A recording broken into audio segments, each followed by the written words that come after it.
Ahura Mazda, Horus o el Señor de la Sabiduría es la divinidad central en el culto monoteísta de una de las religiones más antiguas que ha dejado su rastro en Occidente. Para muchos historiadores es contundente la influencia del zoroastrismo en el cristianismo, y eso es lo que voy a exponer ahora.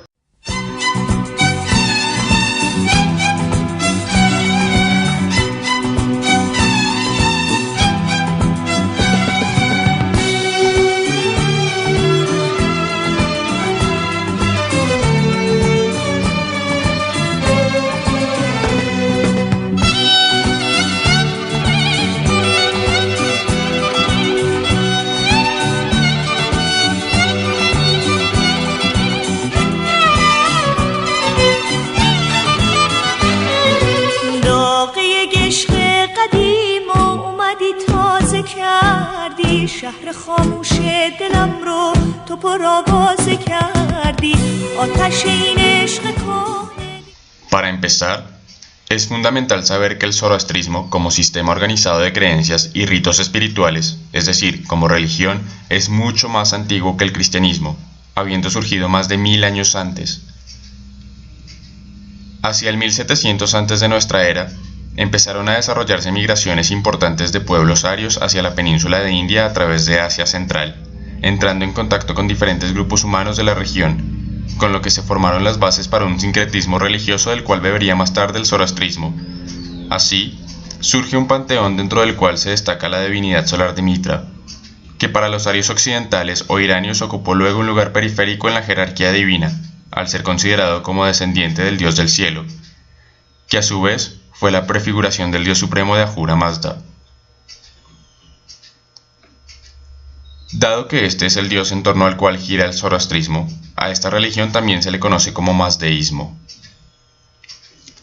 La doctrina del zoroastrismo se desarrolla a partir de las enseñanzas del profeta Zoroastro, quien, como otros sabios con los que se personifican las diferentes religiones, está rodeado de una aura de misterio que nos permite pensar en él como un arquetipo o leyenda fundacional, más que como un hombre histórico. No obstante, su nacimiento suele ser situado en el segundo milenio antes de nuestra era. El advenimiento del zoroastrismo como religión monoteísta en una atmósfera abierta y fuertemente politeísta como lo era la de la antigüedad, deja en evidencia el carácter altamente reformista de Zoroastro, razón por la que quizás el filósofo europeo del siglo XIX, Friedrich Nietzsche, empleó una variación de su nombre como metáfora en un manifiesto con el que replantea los valores de Occidente. Así habló Zaratustra. Sin embargo, la presencia de divinidades secundarias en la cosmogonía mazdeísta puede evidenciar un enoteísmo premonoteísta, una forma de concebir lo divino como un mundo conformado por más de un dios, pero en el que solamente uno de ellos es la divinidad central u objeto de culto. El mismo fenómeno puede observarse en el cristianismo latino, donde el dios principal, denominado simplemente Dios, sobresale frente a otras divinidades que son secundarias, como los ángeles. En el desarrollo de las religiones aparentemente monoteístas, diferentes divinidades que tuvieron el papel de dioses suelen ligarse al dios principal con diferentes funciones. No obstante, pueden mantener el peso de un dios en la mente de los seguidores de tales religiones. Ese es el caso de María en el cristianismo latino, que pese a la doctrina formal de dicha religión suele entrar en relación con los creyentes como un prototipo de la diosa madre precristiana Cibeles en el contexto de Europa, o la diosa madre americana Tonantzin en el contexto de Latinoamérica. Los discursos fundamentales del zoroastrismo fueron transmitidos de forma oral durante siglos, siendo los himnos Gata sus componentes más antiguos y en los que se dejan manifiestas las principales concepciones metafísicas y morales del mazdeísmo.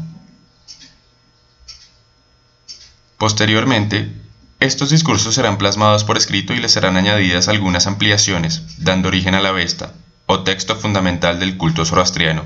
escrito en lengua avéstica, una lengua indoeuropea. Según el Avesta, existen dos principios que atraviesan todo lo creado, la verdad y la mentira. El espíritu de Ahura Mazda protege la verdad,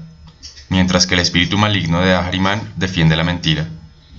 De tal forma No solamente el universo está dividido en dos realidades diferentes, sino que tales realidades se encuentran en antagonismo o lucha permanente.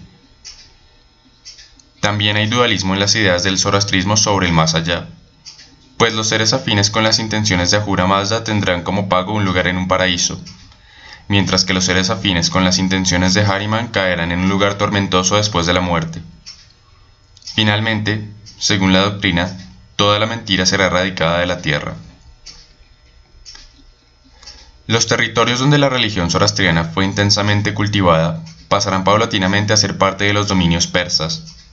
y desde el siglo VI antes de nuestra era, bajo la influencia de reyes como Ciro II, Darío I y Jerjes I,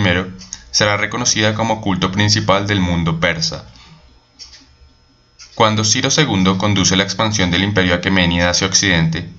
desmantelando al imperio neobabilónico también en el siglo VI antes de nuestra era,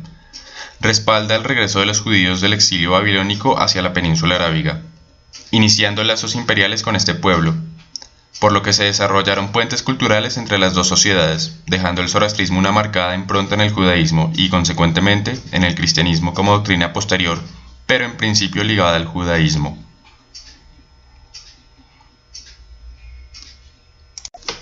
Las creencias judaicas presentan rasgos heredados de la religión zoroastriana,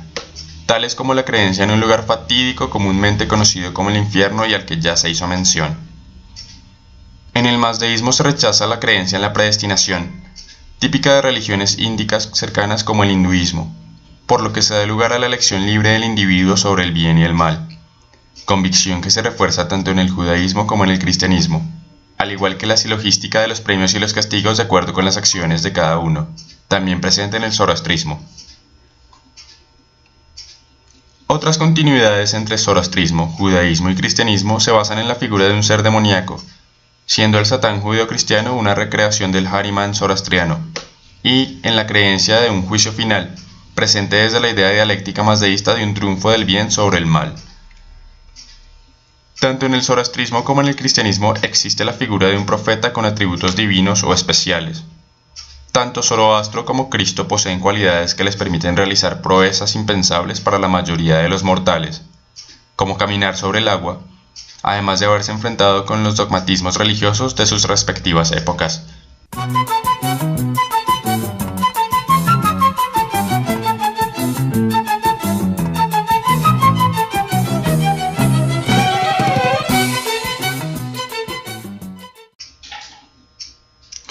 Para explicar las múltiples convergencias y similitudes que se presentan entre religiones diferentes e incluso distantes, hay al menos dos líneas teóricas, una histórica y otra antropológica. La línea histórica es en la que me acabo de basar para describir las relaciones entre zoroastrismo y cristianismo mediante hitos. La línea antropológica se fundamenta en la idea de que en tiempos prehistóricos todos los seres humanos teníamos el mismo conjunto de creencias y representaciones del mundo, eran las mismas para todos. Cuando los seres humanos empezaron a dispersarse por el planeta, estas creencias se mantuvieron,